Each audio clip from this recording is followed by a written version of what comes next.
નમસ્કાર. આજ આપણને એક સારું એવું પરિણામ મળ્યું છે. કેવી અને સમસ્યા હતી બેનના મુખેથીને જ આપણે સાંભળશું કે એમને શું શું સમસ્યા હતી. શું બેન તમારું નામ? ઇન્દુબેન. ઇન્દુબેન. ગામ તમારું? ઝરડા. પહેલા તમને શું સમસ્યા હતી? એસિડિટી થાય, પેટમાં બળે અને શાક જાજુ ખાય ન પેટમાં બળે. પછી આ તેલ આશીમનું સારું કર્યું કેડે 3 ટક શાક ખાવશું તો કાંઈ નહીં થાય અને નકર 1 ટક શાક ખાવ તોય તે ધોઈને ખાવ.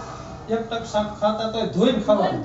એટલે એસિડિટી થઈ. એટલે એસિડિટી અને આ તેલ થી હાવ રાગ ટીકડની ટીકડી નહીં. ટીકડી નહીં. ટીકડી એટલે તમે લોકોને આમ શું કહેવા માંગો છો કે ઘરની અંદર તમે પહેલા તેલ તો વાપરતા હતા? તેલ વાપરતા હતા. આ વર્ષ દે તેલ વાપરવા. ખાલી તેલ બદલાયું. હા, તેલ બદલાયું. અને તમને બીમારી દૂર થઈ. તો તમે લોકોને શું સંદેશ દેવા માંગો છો આ તેલ વિશે? આ તેલ વિશે આ સારામાં સારું રિઝલ્ટ આનું છે. આ તેલ ખાવાથી શરીરમાં કેટલી આરોગ્ય સારી રહેશે.